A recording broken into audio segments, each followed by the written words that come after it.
اس کے بعد جب نبی کریم صلی اللہ علیہ وسلم نے غزوہ اپنا احزاب کے بعد آپ دیکھیں مسلمان کتنے طاقتور ہو گئے. وہ مسلمان جن کو مدینے میں ختم کرنے کے لیے بدر احد وغیرہ کے مارکے ہوئے، وہ مسلمان اللہ کی خاص تائید اور نصرت سے جو نبی کریم صلی اللہ علیہ وسلم کو حاصل تھی، وہ اتنے طاقتور ہو گئے کہ وہ ناقابل شکست ثابت ہوئے. یہ بات سمجھ رہی ہیں آپ کہ نہیں سمجھ رہی؟ جی سر. اچھا، اب ذرا سا نوٹ کریں، ہم قرآن کو بھی پڑھتے ہیں، سیرت بھی پڑھتے ہیں، لیکن کبھی سبق نہیں حاصل کرتے. آپ مجھے یہ بتائیں کہ وہ نبی جس کو کھانے کو بھی پورا نہیں تھا جب ہجرت فرمائی ہے، وہ پورے عرب کا کس طرح شہنشاہ بن گیا صلح حدیبیہ کے بعد. دیکھیں نا، نبی کریم صلی اللہ علیہ وسلم کے دشمن 3 تھے. لکھیں، پہلے تھے قریش مکہ جو صلح حدیبیہ کے بعد خود بخود انہوں نے صلح کر لی، اور پھر ان سے کوئی خطرہ نہیں رہا کیونکہ نو وار پیکٹ تھا. اس کے بعد یہود تھے، اور یہود آپ کو پتہ ہے کہ پہلا قبیلہ بنو قینقاع کا نکلا جنگ بدر کے بعد، دوسرا نکلا بنو نذیر کا جو انہوں نے قتل کا منصوبہ بنایا تھا، ان کو مدینہ سے نکالا گیا، اور تیسرا قبیلہ جنگ احزاب کے بعد جو بنو قریظہ تھے. تو گویا اب نبی کریم صلی اللہ علیہ وسلم کے لیے ان تینوں قبیلوں کی جلاوطنی اور صلح حدیبیہ کے بعد مسلمان سب سے اس خطے کے طاقتور انسان تھے. یہ بڑی عجیب بات ہے، تاریخ اس کی کوئی مثال پیش نہیں کر سکتی ہے؟ بالکل بھی خالد نہیں صاحب سر. کر سکتی ہے؟ نہیں، بالکل نہیں کر سکتی. نہیں سر، بالکل نہیں.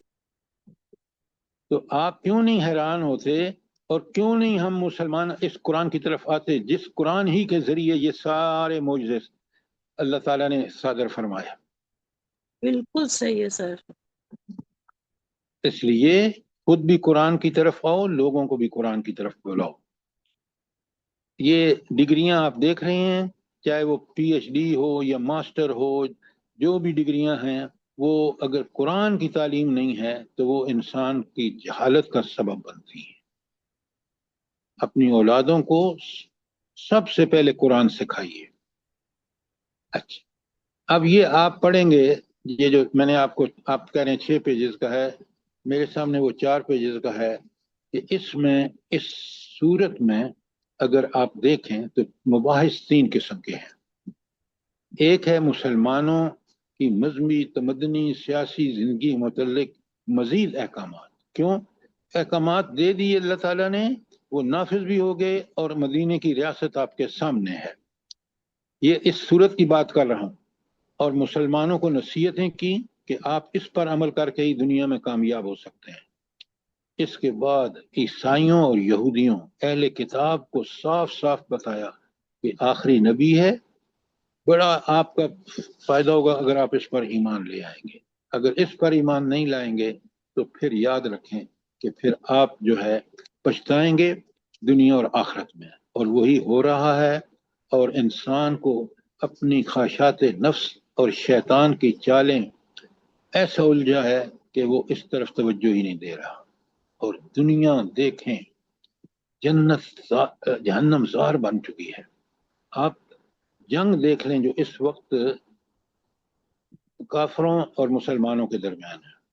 مسلمانوں کی طرف سے لڑ رہا ہے صرف اور صرف تنہا ایران، اور ہم فرقہ پرستی کے چکروں میں پتہ نہیں کفار کی کس طرح، اور خاص کر حکومتوں کو دیکھیں. انا للہ و انا الیہ راجعون. کافر بھی ایسا نہ کریں. اب میں آپ کو ان آیاتوں کے گروپ بنا کے کوشش کرتا ہوں کہ میں آپ کے سامنے اس کا خلاصہ بیان کروں، کیونکہ یہ بیک گراؤنڈ بہت ضروری تھی جو میں نے آپ کے سامنے بیان کی ہے. کوئی سوال ہو بیک گراؤنڈ کے بارے میں جو میں نے بیان کی ہے؟ اب پہلی آیت میں عقود جو ہے وہ پوری زندگی ہماری عقود ہے. کچھ اللہ تعالیٰ کے حقوق ہیں، وہ بھی عقود ہیں، کچھ ہمارے والدین، قرابت داروں، مسکینوں، یتیموں، غریبوں کے حقوق ہیں، وہ بھی عقود ہیں.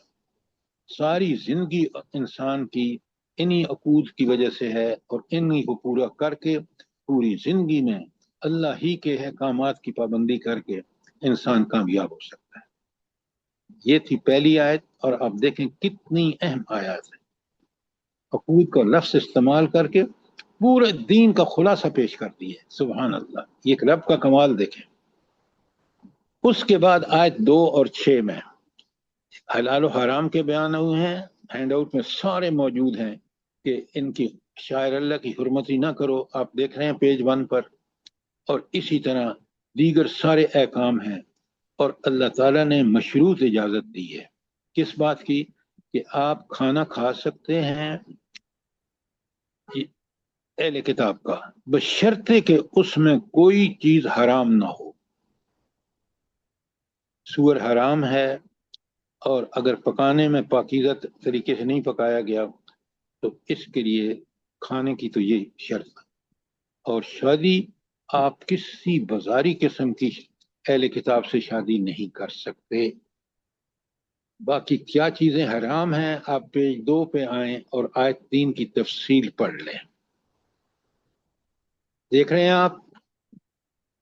کوئی سوال؟ اچھا، پیج 3 پہ اگر آپ دیکھیں تو اللہ تعالیٰ نے جہاں پاکیزہ چیزیں کھانے کا حکم دے دیا اور یہود و نصارہ کی عورتوں سے نکاح کی اجازت اس شرط پر دی کہ وہ پاک دامن ہوں، پر چلن اور آوارہ کتابی عورتوں کے ساتھ نکاح کی اجازت نہیں. اچھا، میں نے امریکہ میں یہ دیکھا، اور وہ یہ کہ جب لوگوں نے اندھا دھند یہ شادیاں کی تو جو ہی اولاد ہوئی نا، اس عورت نے انسان اللہ پر بھروسہ کرے، اور اگر وہ عہد الہی پر قائم رہنا چاہتا ہے تو تقوی کی اپنے دل کے اندر اللہ کا خوف رکھے اور اس کی اطاعت کا حق ادا کرے. اگر وہ اللہ کا خوف نہیں ہے، تقوی نہیں ہے، تو پھر وہ وہی کرے گا کہ اپنے سگے بھائی کو بھی قتل کرنے سے باز نہیں آئے. تو تفصیل سے بیان ہوا ہے. پہلے یہی واقعہ سورہ بقرہ کی آیت 30 سے 39 میں ہوا ہے. اس کے بعد آپ اگر آیت پیج 11 پہ آئیں تو 33 سے 40 میں پھر اللہ تعالیٰ نے بتایا ہے کہ فساد فی الارض اور جرائم کے انسداد کے لیے قوانین کا بیان، تقوی کی تاکید اور کفر کے انجام بد سے آگاہ کیا گیا ہے. تو اللہ تعالیٰ نے کوئی کسر نہیں چھوڑی کہ انسان کو بالکل واضح ہو جائے، اس پر حجت قائم ہو جائے کہ فساد اس کو دنیا اور آخرت کا خسارہ، اور اللہ تعالیٰ کی مکمل اطاعت دنیا اور آخرت میں انسان کو کامیاب کرنے کی ضمانت ہے. یہ آیت دیکھیں کس قدر اہم ترین احکامات آ رہے ہیں. یہ تھا آپ کا 33 سے 40، اور اب 41 سے 50 آپ آ جائیں پیج 12 پر، اور پیج 12 پہ اللہ تعالیٰ نے بڑا وضاحت سے بتایا ہے آیت 41 سے 50 میں کہ یہود و نصارہ کی عہد شکنی کی مثالیں پیش کی گئی ہیں، کیونکہ مثال سے بات سمجھ میں آتی ہے بڑی کلیئر کٹ. کس طرح انہوں نے کتاب الہی کو پس پش ڈال کر معاملات زندگی میں شریعت کے فیصلوں کو قبول کرنے سے گریز کیا. بالکل یہی حال آج مسلمان ملک کر رہے ہیں.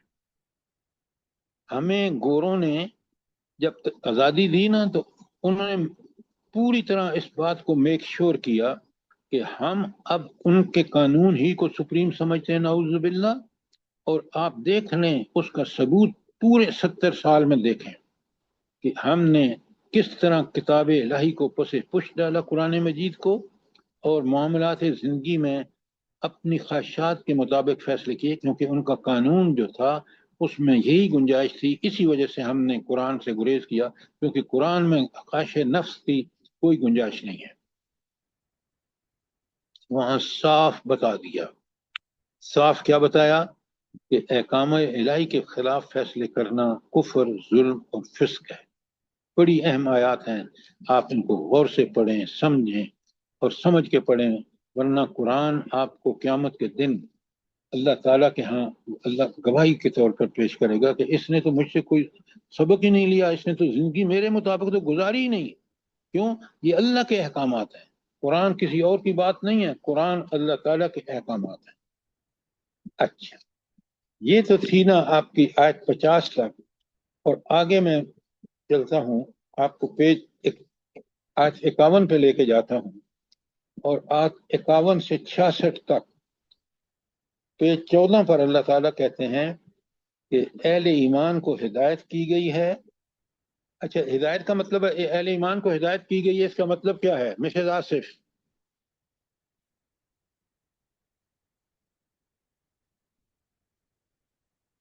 افضل چیمہ صاحب، سر جی، اہل ایمان کو ہدایت دی گئی ہے کہ وہ ایسے عہد شکن اور مفسد لوگوں یہود و نصارہ کو اپنے دوست ہدایت نہ قرآن اور سنت ہے میڈم۔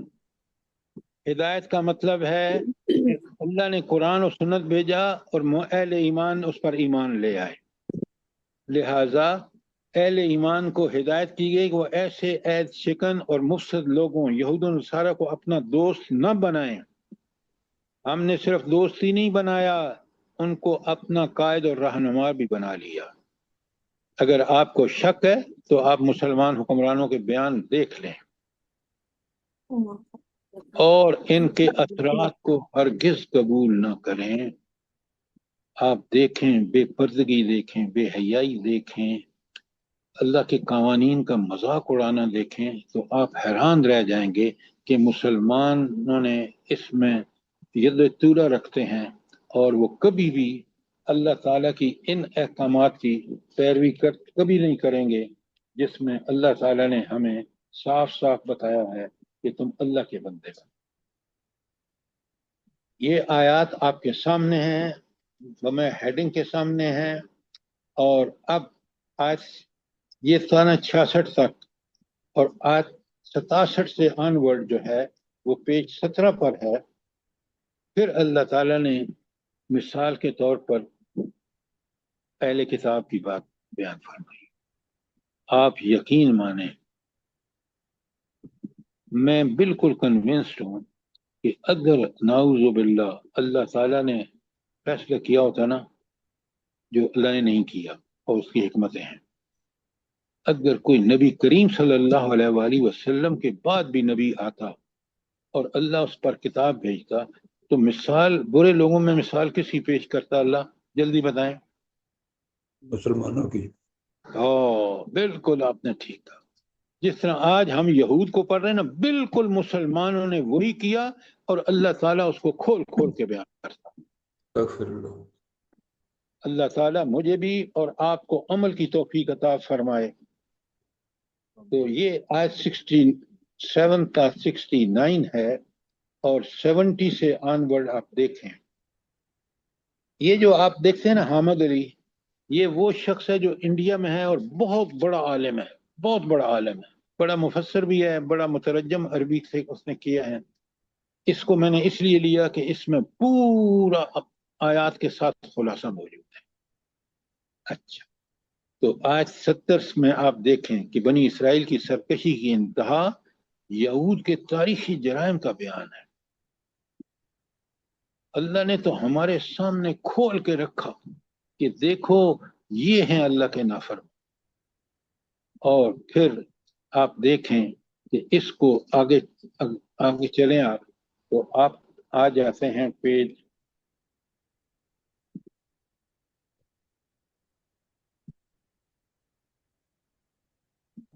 19 پہ سر۔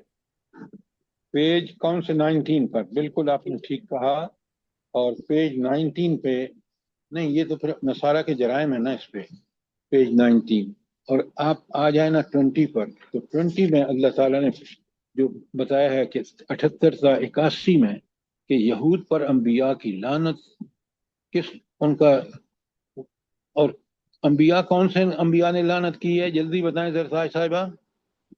داؤد علیہ السلام، داؤد علیہ السلام اور حضرت عیسیٰ عیسیٰ علیہ عیسیٰ السلام، علیہ السلام اور ان کی والدہ سے. حضرت عیسیٰ، حضرت موسیٰ. تو یہ اس لیے انہوں نے ان پر لعنت کی کہ انہوں نے انتہا کر دی، اللہ کے احکامات کی خلاف ورزی کی.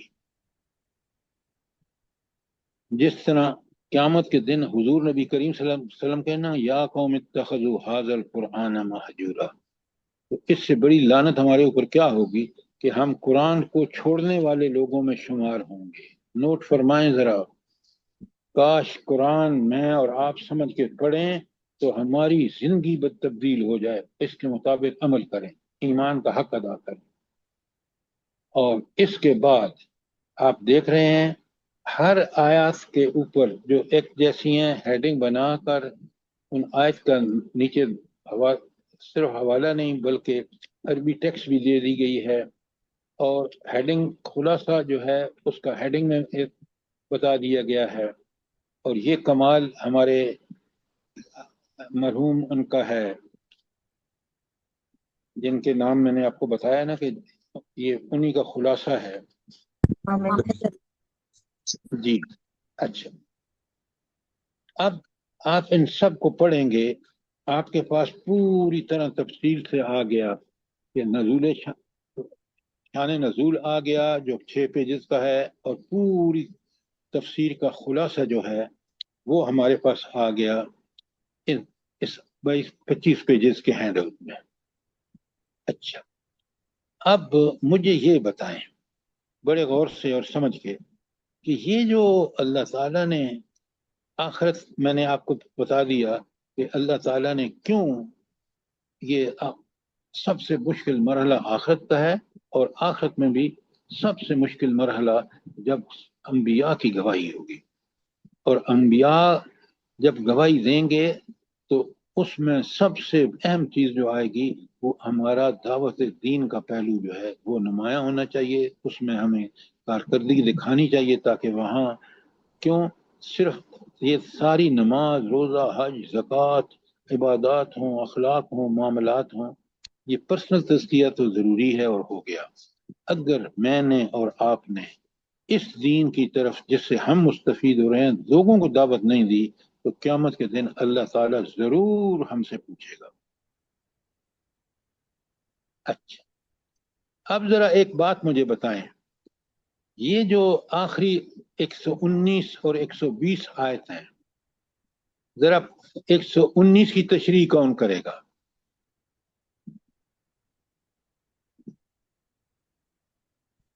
چلیں ام عبداللہ آپ پہلے غائب تھیں، ذرا بتائیں 119 کی تشریح کریں.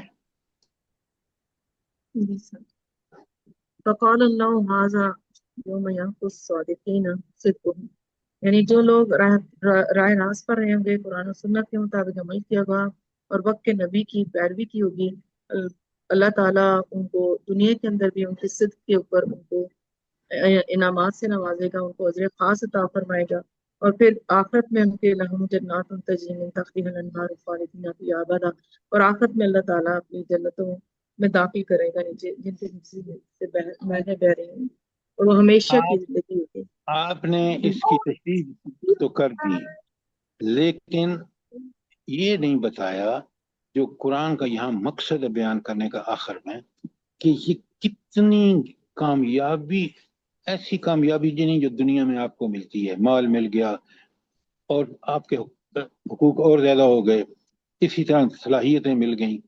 یہاں جنت کا جب فیصلہ ہوگا وہ جنت اتنی حسین، اتنی جمیل، اور صرف اتنی حسین اور جمیل نہیں بلکہ وہ دائمی ہوگی، ابدی ہوگی. اس کے لیے مجھے دنیا بھر میں اس جیسی نعمت کبھی دیکھی بھی نہیں ہوگی.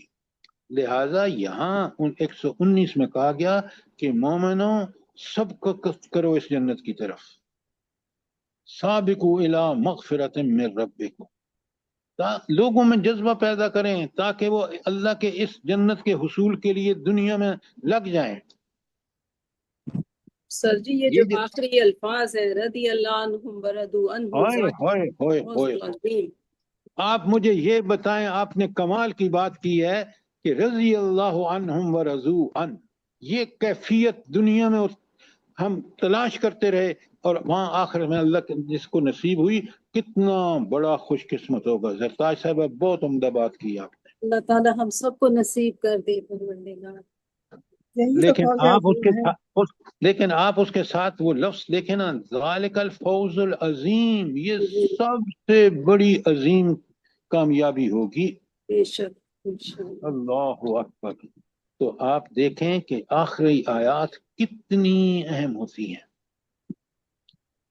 اچھا یہ کیوں 120 میں اللہ تعالیٰ نے یہ توحید ملوکیت اور اس کا بیان کیا؟ اس کا مطلب کیا ہے؟ ہاں جی آپ بتائیں ذرا ہمارے ڈاکٹر صاحب. نہیں اپنا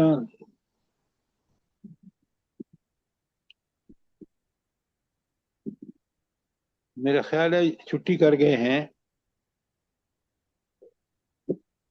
آپ موجود ہیں ہمارے سلیمی صاحب؟ جی سر جی سر. ہاں ذرا مجھے بتائیں نا، یہ آخری 120 نمبر آیت جو ہے، یہ بڑی آخری آیات بہت بڑا میسج کیری کرتی ہیں. اس میں کیا خاص میسج ہے؟ للہ ملک السماوات والارض وهو على كل شيء قدیر. سر آخر آپ میں بڑے تو غور یہی سے ہے سنیں، کہ اللہ کی حاکمیت کی بات ہو رہی ہے. آپ بڑے غور سے سنیے. یہاں آپ کا جو ہے نا امیجنیشن، اللہ کہہ رہا ہے کہ یہ کتاب، یہ سورہ اس کے احکامات کسی صورت کے بھی، بالخصوص یہ تکمیلی احکامات جو سورہ المائدہ میں دیے جا رہے ہیں، یہ کون دے رہا ہے؟ کون دے رہا ہے؟ اللہ کی ذات دے رہا ہے جو ملک السماوات والارض، وہ رب دے رہا ہے جس نے یہ سب کچھ، جس کا ہے زمین خدا اور کے آسمان. بندوں کیوں نہیں کہتے للہ ملک السماوات والارض جی وما کہا ہے سر فیہن؟ جی، میں نے پہلے یہی کہا ہے کہ للہ ما فی السماوات. آپ بالکل. اسی کو کہیں، اس لیے کہ یہ بات بتاتی ہے اہمیت کہ دیکھو تم جس قرآن کو پڑھ رہے ہو وہ کس کا قرآن ہے؟ وہ جو ملک السماوات والارض کا مالک ہے. اور پھر اسی کے مطابق آپ سے اللہ معاملہ کرے گا. اگر گناہ ہوئے تو سزا ہوگی، اگر نیکیاں ہوئیں تو اللہ تعالیٰ کا بہترین انعام ہوگا. کاش ان کو ہم سمجھ کے پڑھیں، ان کے مفہوم کو پوری طرح سمجھیں. آپ مجھے بتائیں، اس بات کا یقین اگر مجھے ہو تو میں کوئی برائی کر سکتا ہوں یا کوئی نیکی چھوڑ سکتا ہوں؟ بتائیں مجھے. بالکل بھی نہیں سر. نوید صاحب آپ بتائیں. نوید بھائی، تو یہ یقین پیدا کرنے کی ضرورت ہے کہ اچھا بالکل صحیح. آپ مجھے یہ بتائیں، آج ہمیں کیوں نہیں یقین کہ اللہ ہی مالک ہے؟ جب کہ ہم اپنی زندگی کو دیکھیں نا کہ ہمیں اللہ نے کس چیز سے پیدا کیا اور کیا بنا دیا اور مخلوق میں کیا مقام دے دیا. یقین مانے اتنے فضل اور اتنے اس کے انعامات نظر آئیں گے، احسانات نظر آئیں گے کہ میں یقین مانے میں اس کے حکم کے خلاف چل ہی نہیں سکتا. کیوں؟ اس ایک نہیں، میری زندگی کا ایک لمحہ اسی کے فضل و کرم سے ہے. یہ جو میں قرآن سے جڑا ہوا ہوں یہ صرف اور صرف اس کا کرم ہے کہ اس نے مجھے، ورنہ الحمدللہ الذی ہدانا لہذا وما کننا لنہتدی لولا ان ہدانا اللہ. کبھی سوچا کریں کہ مجھ پر اللہ کے کتنے رحمان، فضل اور کرم ہیں، اور میں کس قدر اس حوالے سے ناکامی کا ثبوت دے رہا ہوں کہ میں اس کا صحیح طریقے سے شکر بھی نہیں ادا کر رہا. اچھا اب دیکھیں، ہم نے اس کو ختم کر دیا اختصار کے ساتھ، تشریح کو بھی اور اس صورت شان نزول بھی سب کچھ ڈسکس کر لیا. اب آپ کے پاس ٹائم ہے 10 منٹ، آپ جو سوال چاہیں اس صورت کے بارے میں، قرآن کے بارے میں. جی سر. سر یہ 117 آیت ہے جس میں اللہ تعالیٰ حضرت عیسیٰ سے فرما رہے ہیں کہ تم نے ان کو حکم دیا کہ تم اپنے آپ کو اور اپنے والدہ کو الہ بنا لو. تو حضرت عیسیٰ فرماتے ہیں کہ آپ نے مجھے توفیٰ کر دیا، مجھے نہیں پتا کیا ہوا. اب قرآن کی آیت 159 کے مطابق ہمیں یہ پتا ہے کہ حضرت اس میں لکھا ہے سورۃ النساء آیت 159 میں کہ کوئی اہل کتاب نہیں ہوگا اپنے موت سے پہلے کہ حضرت عیسیٰ پہ ایمان لائیں گے. اور حدیث سے پتہ چلتا ہے کہ حضرت عیسیٰ آ کے صلیب توڑیں گے. یعنی ان کو پتہ تھا کہ ان لوگوں نے تین خدا بنائے ہیں، تو انہوں نے وہ تصور ختم کریں گے.